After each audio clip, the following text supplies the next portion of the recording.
श्री इमरान प्रतापगढ़ी जी। धन्यवाद सभापति महोदय। हम ही को कातिल कहेगी दुनिया, हमारा ही कत्लेआम होगा। हम ही कुएं खोदते फिरेंगे, हम ही पे पानी हराम होगा। सभापति महोदय, सन 1947 में दिल्ली की जामा मस्जिद की तारीखी सीढ़ियों पर खड़े होकर के भारत रत्न मौलाना अबुल कलाम आजाद साहब ने कहा था कि मुसलमानों कहां जा रहे हो, यह है तुम्हारा मुल्क, यहां तुम्हारे आबाओ अजदाद की कब्रें हैं। उस वक्त मौलाना आजाद की ये सदाएं सुन करके लोगों ने अपने सरों की गठरियां उतार करके रख दी थी। आज उसी दिल्ली में मौजूद देश की संसद में एक बिल आया है जो हमसे उसी जामा मस्जिद की सीढ़ियों के सबूत मांगेगा, जो उन्हीं सीढ़ियों के पास अपनी कब्र में सोए हुए मौलाना आजाद को फिर से कब्र से सदा देनी पड़ेगी कि ये जो कब्र है वो मेरी कब्र है, ये किसी सरकार की जागीर नहीं है। सभापति महोदय, मैं जहां खड़ा हूं इसी संसद भवन के सामने सड़क के उस पार अपनी कब्र में सोए हुए भारत के पूर्व राष्ट्रपति फखरुद्दीन अली अहमद की कब्र है। शायद अब उस कब्र से भी सदाएं आए कि ये कब्र मेरी कब्र है, ये सरकार की जागीर नहीं है। सभापति महोदय, मैं वक्फ कानूनों में किए जा रहे संविधान विरोधी बदलावों के खिलाफ बोलने के लिए खड़ा हुआ हूं। संविधान का आर्टिकल 14 हो, 29 हो, 30 हो, चीख चीख कर कहता है कि देश में सब बराबर के हकदार हैं। आर्टिकल 26 कहता है कि सबको अपने अपने मजहबी कामों के लिए मंदिर, मस्जिद, गिरजाघर, गुरुद्वारों का निर्माण करने का हक है और उसका रखरखाव का भी हक है।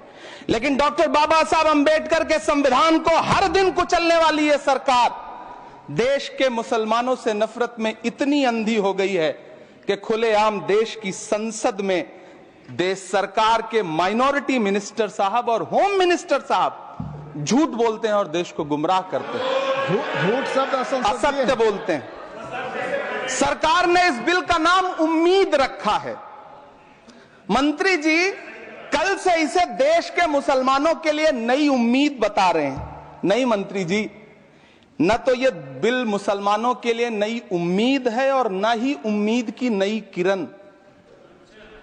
सभापति महोदय, भाजपा ने पूरे देश में वक्फ के नाम पर कई सारे झूठ फैलाए हैं। आइए आज उनकी सच्चाई पर बात करते हैं।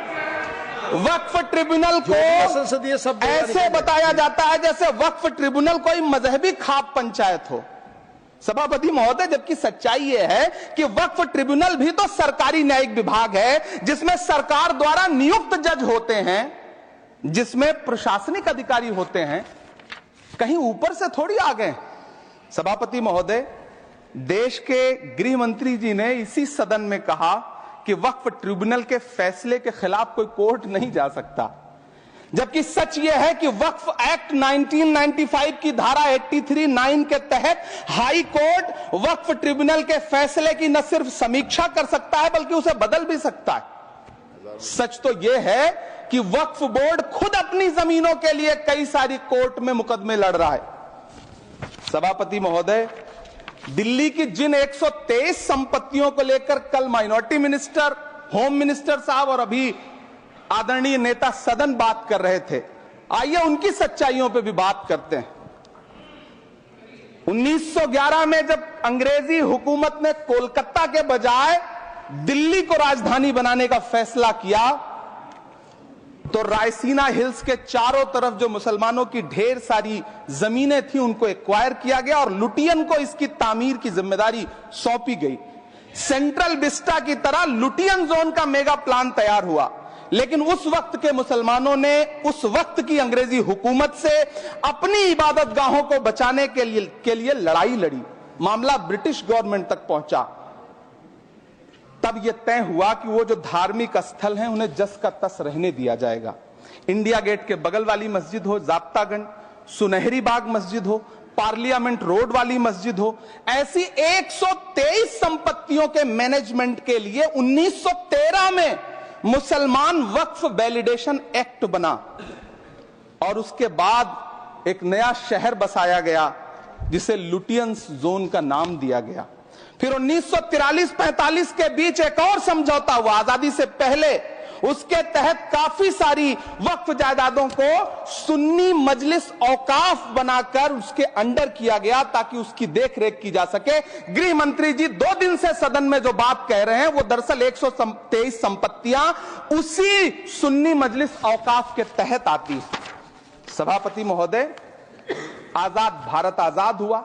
आजादी के बाद भारत में 1954 में वक्फ एक्ट लागू हुआ, जिसकी धारा 9 के तहत 1964 में केंद्रीय वक्फ काउंसिल का गठन हुआ। दिल्ली की वही 123 प्रॉपर्टीज को 1970 में सर्वे गजट करके गजट नोटिफाई किया गया। इसके निपटारे के लिए पूर्व प्रधानमंत्री इंदिरा जी के द्वारा 1974 में एक बर्नी कमेटी बनाई गई। बर्नी कमेटी ने 1976 में इन 123 संपत्तियों को दिल्ली वक्फ बोर्ड की संपत्ति होने की रिपोर्ट सौंपी। उस रिपोर्ट के आधार पर 1984 में कांग्रेस सरकार ने उन 123 प्रॉपर्टीज को दिल्ली वक्फ बोर्ड को सौंपने का फैसला किया, जिसके खिलाफ विश्व हिंदू परिषद कोर्ट गई। मामला 2011 तक पेंडिंग रहा। फिर 2011 में कोर्ट ने सरकार को आदेशित किया कि इसका निपटारा करो। तब 2013 में तत्कालीन यूपीए सरकार ने दिल्ली की उन्हीं 123 जायदादों को बर्नी कमेटी की सिफारिशों के मुताबिक वक्फ बोर्ड के हवाले किया। यही वो प्रॉपर्टीज हैं जिनके नाम से गृह मंत्री जी कल से कांग्रेस को कोस रहे हैं। फिर आई 2014 में भाजपा की सरकार, जो तब से इन जमीनों को हड़पने की साजिश कर रही है। जिस बिल को मुसलमानों के हुकूक की हिफाजत करने वाला बिल बताया जा रहा है, उसी को पेश करने के लिए और उस पर बात करने के लिए लोकसभा में भाजपा सरकार के पास एक भी मुस्लिम सांसद नहीं है। जिस वक्त, मैं लोकसभा कह रहा हूं, सुना करिए, जिस वक्फ बिल को मुस्लिम महिलाओं को हक दिलाने वाला बताया जा रहा है, उसे संसद में पेश करने वाली पार्टी के पास न तो राज्यसभा में, न लोकसभा में, न देश की किसी विधानसभा में एक भी मुस्लिम महिला सदस्य नहीं। कल किरण रिजिजू जी कह रहे थे कि रेलवे की जमीनें देश की जमीनें हैं, डिफेंस की जमीनें देश की जमीनें हैं। हां मंत्री जी, हैं, बिल्कुल हैं। ये जो वक्फ की जमीनें हैं, ये हमारे पुरखों ने धार्मिक कामों के लिए डोनेट किया है। तो हम भी तो इसी देश के नागरिक हैं, हम भी तो इसी देश के बेटे हैं, तो वक्फ की जमीनें भी तो इसी देश की जमीनें हैं। उनको पराया क्यों बोलते हैं आप? सभापति महोदय, अशफाकुल्लाह खान जब फैजाबाद की जेल में फांसी के फंदे पर झूल रहे थे, तो इसी देश की जमीन के लिए झूल रहे थे ना। सभापति महोदय, अंडमान की जेल में काला पानी की सजा काटकर अपनी जान देने वाले मौलाना फजले हक खैराबादी हो या शेर खान अफरीदी हो, वो भी तो इसी जमीन के लिए अपनी जान दे रहे थे ना। सभापति महोदय, पाकिस्तान के खिलाफ लड़ते हुए अपनी जान देने वाले महावीर चक्र विजेता ब्रिगेडियर उस्मान हो या पाकिस्तान के पैटर्न टैंक उड़ाने वाला परमवीर चक्र विजेता वीर अब्दुल हमीद हो, वो भी तो इसी जमीन के लिए अपनी जान दे रहा था ना। और मंत्री जी, मैं इस सदन में अलल ऐलान ये कहता हूं कि जब भी इस देश की जमीन को लहू की जरूरत होगी, आपसे 2 कदम आगे इमरान खड़ा मिलेगा। ये मैं आपसे यकीन दिलाते हुए कह रहा हूं। सभापति महोदय, मैं सरकार से कहना चाहता हूं, हमसे हमारी इबादत गाहें तो मत छीनिए ना, हमारे घरों पे बुलडोजर तो मत चलाइए ना, हमारी कब्रों में तो हमें सुकून से सोने दीजिए ना। सभापति महोदय, माइनॉरिटी मिनिस्ट्री का बजट कट करके मुस्लिम बच्चों की स्कॉलरशिप बंद करके अब सरकार कह रही है कि हम वक्फ की आमदनी से गरीब मुसलमानों का भला करेंगे। गुजरात की बेटी बिल्किस के बलात्कारियों की रिहाई के बाद उन्हें माला पहनाने वाली लोगों के नेता ये कह रहे हैं कि यह बिल मुस्लिम महिलाओं को उनका हक दिलाएगा। धन्यवाद मोदी जी, क्या बढ़िया सौगातें मोदी दे रहे हैं आप। पहले हमें गुजराते मोदी दिया, आप सौगाते मोदी दे रहे हैं। लेकिन यह सरकार इतना याद रखे कि इसी ठसक के साथ देश की संसद में सीए का कानून भी लाया गया था और कहा गया था बड़े बड़े भाषण देकर के कि पड़ोसी देशों से हिंदू भाइयों को ला करके यहां नागरिकता दी जाएगी। लेकिन मैं आपके संज्ञान में लाता हूं सर कि पिछले इतने दिनों में इनसे नागरिकता लेने के लिए 2000 व्यक्ति भी नहीं आए, जबकि इसके उलट इन्हीं की सरकार में पिछले 10 साल में 15 लाख से ज्यादा भारतीयों ने भारत की नागरिकता छोड़ करके दूसरे देश में जाकर के बस गए। यह हुआ उस कानून का अंजाम। सभापति महोदय, इसी तरह की जिद के साथ किसानों के खिलाफ भी कानून लाए गए थे।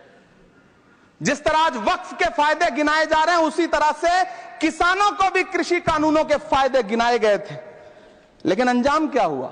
700 किसानों की शहादत लेने के बाद सरकार को अन्नदाता किसानों के सामने घुटने टेकने पड़े और कृषि कानून वापस लेने पड़े। जिल्ले इलाही, जमहूरियत जो है वो नफरत और ठसक से नहीं चलती है, अकड़ से नहीं चलती है। उसमें सबकी हिस्सेदारी जरूरी है।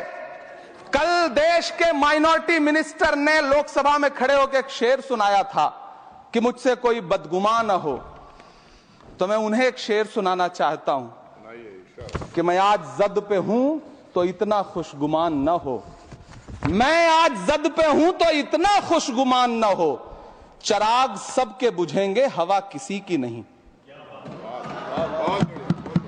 नीतीश कुमार जी हो, चंद्रबाबू नायडू जी हो, चिराग पासवान जी हो, जयंत चौधरी जी हो, देवे गौड़ा जी हो, जीतन राम मांझी जी हो, सबको समझना पड़ेगा कि जब जंगल में आग लगती है तो न वो बरगद बचते हैं जो हवा को आंधी में तब्दील करते हैं, न वो बांस बचते हैं जो आपसी रगड़ से चिंगारी पैदा करते हैं।